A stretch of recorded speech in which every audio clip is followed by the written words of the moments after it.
अस्सलाम वालेकुम everyone, I hope you are fine. जैसा कि आप लोगों को पता है कि हम पढ़े हैं डेवलपमेंटल साइकोलॉजी के बारे में। प्रीवियस लेक्चर में हमने डेवलपमेंटल साइकोलॉजी की डेफिनेशन और हिस्टोरिकल व्यू देखा था। आज हम पढ़ेंगे period of development and processes of development. अगर आपने प्रीवियस लेक्चर नहीं लिया है तो मैं उसका लिंक डिस्क्रिप्शन में दे दूँगी, आप वहाँ से कनेक्ट कर सकेंगे। आज हम पढ़ेंगे प्रोसेसेस ऑफ डेवलपमेंट के बारे में। पीरियड ऑफ डेवलपमेंट जो है वो आगे डिटेल में आएंगे, वहाँ पे डिस्कस कर लेंगे। Let's start from the processes of development. Developmental processes, biological, cognitive, socio-emotional processes. The pattern of human development is created by the interplay of three key processes. They are biological, cognitive, and socio-emotional in nature. Okay, so the point is कि they are interplaying. इंटरप्लेइंग किस तरह से हैं, जैसे कि अगर मैं कहती हूँ कि बायोलॉजिकल प्रोसेस है, बायोलॉजिकल प्रोसेस अगर हो रहा है तो it means for instance baby जो है वो लर्न कर रहा है, ठीक है। जब कोई बच्चा लर्न करता है सोसाइटी से या कुछ भी लर्न कर रहा है तो उसके न्यूरल कनेक्शंस बन रहे हैं, न्यूरॉन्स एक दूसरे के साथ कनेक्शन बना रहे हैं, ठीक है। तो जब न्यूरॉन्स ब्रेन के अंदर कनेक्शंस बना रहे हैं, बिल्डअप कर रहे हैं, तो ये क्या है, बायोलॉजिकली ब्रेन के अंदर प्रोसेसिंग हो रही है ना, ठीक है। तो जब बायोलॉजिकली प्रोसेसिंग हो रही है और न्यूरल कनेक्शंस बन रहे हैं तो इट मीन्स कोग्निशंस जो हैं बच्चे की वो भी इम्प्रूव हो रही हैं, उसकी इमेजिनेशन, उसकी थिंकिंग पैटर्न्स चेंज हो रहे हैं, डेवलप हो रहे हैं। जब उसके थिंकिंग पैटर्न्स और ये सब कुछ चेंज होगा, वो एक अपने एक्सपीरियंसेस से लर्न कर रहा है डे बाय डे, तो उससे क्या होगा, उसका बिहेवियर चेंज होगा। सोशियो इमोशनल प्रोसेसेस उसके जो हैं, फॉर इंस्टेंस उसका जो रिलेशनशिप है सोसाइटी के साथ, उसका जो बिहेवियर है, उस इट से उसका ईगो की तरफ आना, अपने बिहेवियर को चेंज करना, ठीक है, सोशल रिलेशंस डेवलप करना। ये सारी चीज़ें क्या होंगी, कोग्निशंस के बाद उसका बिहेवियर शेप अप होना स्टार्ट हो जाएगा। दैट्स द पॉइंट कि बायोलॉजिकल प्रोसेस की वजह के बाद कोग्निशंस बनेंगी, कोग्निशंस के बाद उसका सोशियो इमोशनल प्रोसेस होना स्टार्ट हो जाएगा। दैट्स वाई हम ये कहते हैं कि ये एक दूसरे के साथ क्या हैं, इंटरप्लेइंग हैं, इंटरकनेक्टेड हैं, एक दूसरे को इन्फ्लुएंस कर रहा होता है, ठीक है। बायोलॉजिकली अगर कुछ हो रहा है तो वो उसको कोग्निशंस को प्रोसेस कर रहा है या उसको उस पर इम्पैक्ट कर रहा है, उसे इन्फ्लुएंस कर रहा है। और अगर कोग्निशंस हैं तो वो सोशियो इमोशनल प्रोसेसेस को भी इम्पैक्ट कर रही हैं या इन्फ्लुएंस कर रही हैं, ठीक है। That's the point. अगेन इसको देख लेते हैं। The pattern of human development is created by the interplaying of three key processes. They are biological, cognitive and socio emotional in nature. Biological processes produce changes in an individual's body. Genes inherited from parents, the development of the brain, height, weight gain, development of motor skills and the hormonal changing. वही बात हो रही है कि biological processes में क्या होता है कि चेंजिंग्स हो रही होती हैं, किसके अंदर, इंडिविजुअल की बॉडी में हो रही होती हैं, इनहेरिटेड जो पेरेंट्स की तरफ से जीन्स उसे मिले हैं उनके अंदर, ब्रेन में, हाइट, वेट में, एंड हमारी जो मोटर स्किल्स हैं उनमें जो भी चेंजिंग्स हो रही होती हैं, हॉर्मोन्स में जो चेंजिंग्स हो रही होती हैं with age. All these factors are related to biological processes. और ना सिर्फ ये बल्कि हमारे टिश्यूज़ में, हमारे ऑर्गन्स में, हमारे ऑर्गन सिस्टम्स में जो भी चेंजिंग्स आ रही होती हैं, हमारे सेल्स में इवन दो जो भी चेंजिंग्स होती हैं, इन सिंपल वर्ड्स जो भी चेंजिंग्स हमारी बॉडी में हो रही होती हैं थ्रू आउट द लाइफ, उनको हम क्या कहेंगे, वो बायोलॉजिकल प्रोसेसेस की वजह से हैं, ठीक है। द कॉग्निटिव प्रोसेसेस क्या refer to the changes in an individual's thought, intelligence and language. Cognitive processes में क्या होगा कि हमारी कॉग्निशन, हमारे माइंड से रिलेटेड जो भी, हमारे ब्रेन और माइंड से रिलेटेड जो भी है, वो सब कुछ इसमें आ जाएगा। फॉर इंस्टेंस हमारी इमेजिनेशन, हमारी थॉट्स, हमारी इंटेलिजेंस, हमारा IQ, each and everything related to our mind, ठीक है। फॉर इंस्टेंस कोई फ़ोन यूज़ कर रहा है तो उसे अपने माइंड की ज़रूरत पड़ेगी, कोई वॉक कर रहा है तो तब भी उसको माइंड की ज़रूरत पड़ेगी, even though we are sleeping, तो तभी हमारा माइंड एक्टिव होता है समहाउ। और अगर हम कोई पोइम याद कर रहे हैं, यहाँ पे ये एग्जांपल है कि अगर कोई पोइम अगर याद कर रहा है तो तब भी अपना माइंड यूज़ करेगा। And if we are solving any mathematical equation तो तब भी हमें अपने ब्रेन की ज़रूरत पड़ती है। सो जहाँ जहाँ हमें अपने माइंड की ज़रूरत पड़ती है वहाँ पे क्या चीज़ हेल्प कर रही होती है हमें, कोग्निटिव प्रोसेसेस हमारी हेल्प आउट कर रहे होते हैं, और एंड कोग्निटिव चेंजिंग्स भी आ रही होती हैं हमारे माइंड में।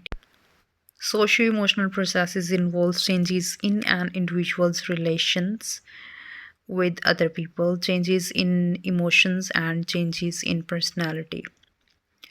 सो द पॉइंट इज़ कि सोशियो इमोशनल प्रोसेसेस में क्या होता है कि हमारी पर्सनालिटी में चेंजिंग्स आ रही होती हैं, हमारे रिलेशनशिप्स बन रहे होते हैं, ठीक है, हम लोगों के साथ इंटरेक्ट करना सीख रहे होते हैं, सोसाइटी में अपने बिहेवियर को मेंटेन करने की कोशिश कर रहे होते हैं, रियलिटी प्रिंसिपल को फॉलो करते हैं, हमारी इट के बाद हमारी ईगो जो है वो डेवलप हो रही होती है।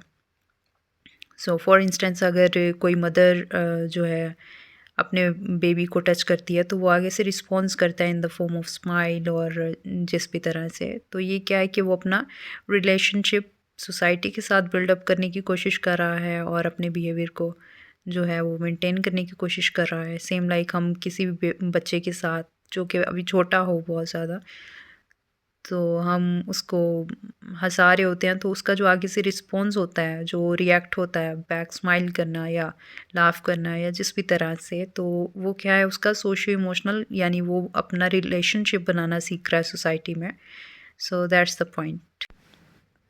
Biological, cognitive and socio emotional processes are intertwined, जैसे कि मैंने आप लोगों को पहले भी बताया था, दे आर इंटरप्लेइंग।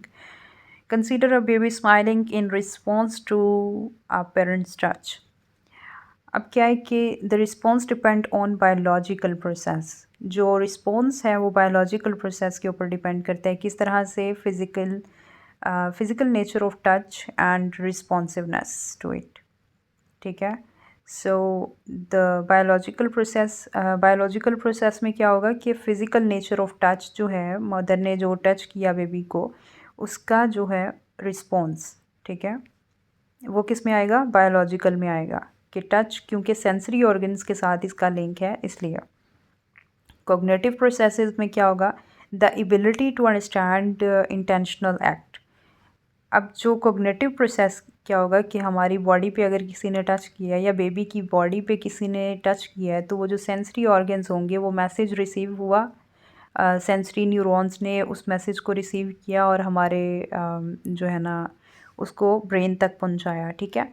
सो ये जो एबिलिटी है अंडरस्टैंड करना इंटेंशनल टच को सेंसरी ऑर्गन्स का, इसको हम क्या कहेंगे, ये एक कॉग्निटिव प्रोसेस हुआ, ठीक है। उसके बाद क्या होगा, and emotional socio emotional processes, the act of smiling often reflects a positive emotional feeling. अब ये जो पॉजिटिव इमोशनल फीलिंग्स उसके अंदर बच्चे के अंदर आई, और and smiling help to connect us in the positive way with other human being. और उसका जो रिस्पॉन्स हुआ, उसका जो एक्ट हुआ रिस्पॉन्स करना, बैक स्माइल जो उसने की या अपनी मदर की तरफ जो स्माइल करके उसने देखा टच के रिस्पॉन्स में, तो ये क्या ये उसका सोशियो इमोशनल प्रोसेस है। Periods of development, prenatal period में आएगा conception to birth, before birth की बात हो रही है जब बच्चा अपनी मदर के वूम में होगा। इन्फेनेसी में आएगा birth to 2 years, childhood 2 to 12 years, adolescence 12 to 18 years, young adulthood 18 to 40 years, middle adulthood 40 to 65 years, late adulthood 65 years to onward death. Okay ये वही है same. issues in development. So how do we develop? सबसे पहली debate है nature and nurture की। Nature versus nurture issue debate about whether development is primarily influenced by nature or nurture. The nature proponents claim Biological inheritance is the most important influence or development. Okay, so nature जो है वो nature के जो हैं जिन्होंने nature का concept दिया, उनका कहना ये है कि हम बायोलॉजिकली इनहेरिटेड जो हमारे अंदर जीन्स होते हैं, डीएनए होते हैं, जो पेरेंट्स की तरफ से हमें मिलते हैं इनहेरिटेड, वो हमारी डेवलपमेंट को इन्फ्लुएंस कर रहे होते हैं एक्चुअल में। जबकि नर्चर का कहना ये है कि nurture proponents claim that environmental experiences are the most important. सो इनके अकॉर्डिंगली हमें सोसाइटी जो है वो नर्चर कर रही होती है, सोसाइटी हमें शेप अप कर रही होती है हमारे बिहेवियर को। नेक्स्ट हमारा पॉइंट है कॉन्टीन्यूटी एंड डिसकॉन्टीन्यूटी। इसको हम यहाँ से देखेंगे। ओके, आपने इसको रियल लाइफ में रिलेट करने की कोशिश करनी है। यहाँ पे टू डिफरेंट डेवलपमेंट्स की बात होगी, चाइल्ड डेवलपमेंट्स की, ठीक है। So let's see. कॉन्टीन्यूस क्या होगा कि एक कॉन्टीन्यूटी है, लाइक एज बढ़ रही है जैसे, ठीक है। क्वांटिटेटिव है, यानी क्वांटिटी बढ़ रही है उसकी, और कॉन्टीन्यूस है वो, ठीक है। अ पैटर्न ऑफ डेवलपमेंट जिसमें क्या होता है कि एज बढ़ रही है और एक कॉन्टीन्यूस पैटर्न है। जैसे कि एक स्टार फिश के मामले में हम देखें, स्टार फिश क्या है कि उसकी लाइफ में एक सीक्वेंस से बायोलॉजिकली उसकी बॉडी ग्रोन अप हो रही है, मगर लाजमी नहीं है कि बायोलॉजिकली अगर वो ग्रोन अप हो रही है तो उसकी जो है ना, आप कहो कि बायोलॉजिकली वो ग्रोन अप तो हो रही है मगर वो एक सेम पैटर्न को फॉलो करते हुए ग्रोन अप हो रही है, ठीक है। ऑन द अदर हैंड क्या है कि डिसकॉन्टीन्यूस पैटर्न। अब हम ड्रैगन फ्लाई को जब हम देखते हैं तो उसकी लाइफ में डिसकॉन्टीन्यूस पैटर्न है, यानी पहले वो लार्वा है बिल्कुल एक कबर की तरह। सो उसके बाद वो क्या है कि प्यूपा और दैन एडल्ट एंड वो ड्रैगन फ्लाई बन के फिर हवाओं में उड़ती है। सो दैट्स द पॉइंट कि लार्वा एंड दैन उस ये जो लाइफ पैटर्न है, ये जो डेवलपमेंट का जो अंदाज़ है, इट्स टोटली डिफरेंट। यानी उसकी लाइफ स्टेज पहले किस तरह से है, दैन एक डिफरेंट स्टेज में वो होती है एंड दैन डिफरेंट। जबकि स्टारफिश जो है वो एक कॉन्टीन्यूस पैटर्न को फॉलो कर रही है, ठीक है। सो जो कॉन्टीन्यूस पैटर्न को फॉलो कर रहे हैं, सेम यहाँ पे अब हम चाइल्ड की डेवलपमेंट की बात करते हैं कि चाइल्ड जो एक कॉन्टीन्यूस पैटर्न को फॉलो कर रहे होते हैं, ठीक है, वो क्वांटिटेटिव हो सकते हैं सोसाइटी में, ठीक है, मगर लाजमी नहीं है कि वो क्वालिटेटिव भी हों, सोसाइटी के लिए क्वालिटेटिव भी हों। जबकि ड्रैगन फ्लाई की तरह जो होते हैं चाइल्ड, लाइक पहले वो किसी और स्टेज में थे, किसी और तरह से, फिर और तो ये क्या है कि उनका एक्सपीरियंस को आप ये समझो कि उनके एक्सपीरियंस को शो कर रहे हैं। उनका एक्सपीरियंस है, उनका एक्सपोजर है सोसाइटी को लेते हुए, और उन्होंने अपने आप को चेंज किया with the passage of time और हालात के साथ। सो ये क्या है, एवोल्यूशन की तरह ना, तो उन्होंने इवॉल्व किया अपने आप को। तो ये क्या है कि एक डिसकॉन्टीन्यूअस हमें पैटर्न मिलता है डेवलपमेंट का जो कि क्वालिटेटिव होता है, ठीक है।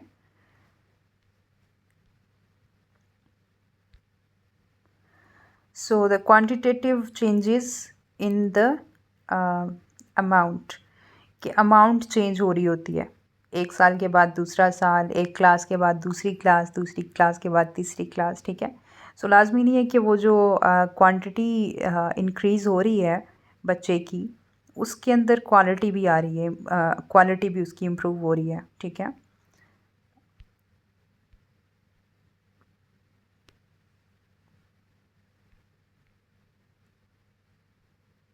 जबकि क्वालिटेटिव में क्या है कि changes in is a change in characteristics, kinds और टाइप। इसमें क्या है कि उसकी टाइप्स भी चेंज हो रही है, उसका बिल्कुल डिफरेंट पैटर्न है डेवलपमेंट का, ठीक है ना। नेक्स्ट कॉन्सेप्ट है एक्टिविटी एंड पैसिविटी।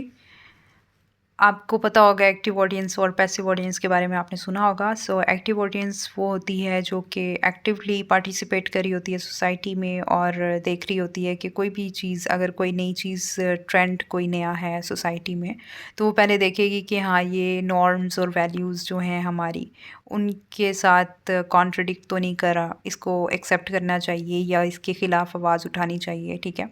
सो ये होती है एक्टिव ऑडियंस जो कि एज अ आर्मी काम कर रही होती है कि कोई गलत इम्पैक्ट सोसाइटी में नहीं आना चाहिए। अगर कोई गलत चीज़ आ रही है तो उसके ख़िलाफ़ खड़े होना एक्टिव ऑडियंस का काम होता है। लोगों को रोकना, लोगों को अवेयर करना, सो क्रिटिक करना इनका काम होता है, ठीक है। सो ये अच्छे से जज करना जानते हैं, मतलब जो एक्टिव ऑडियंस होती है।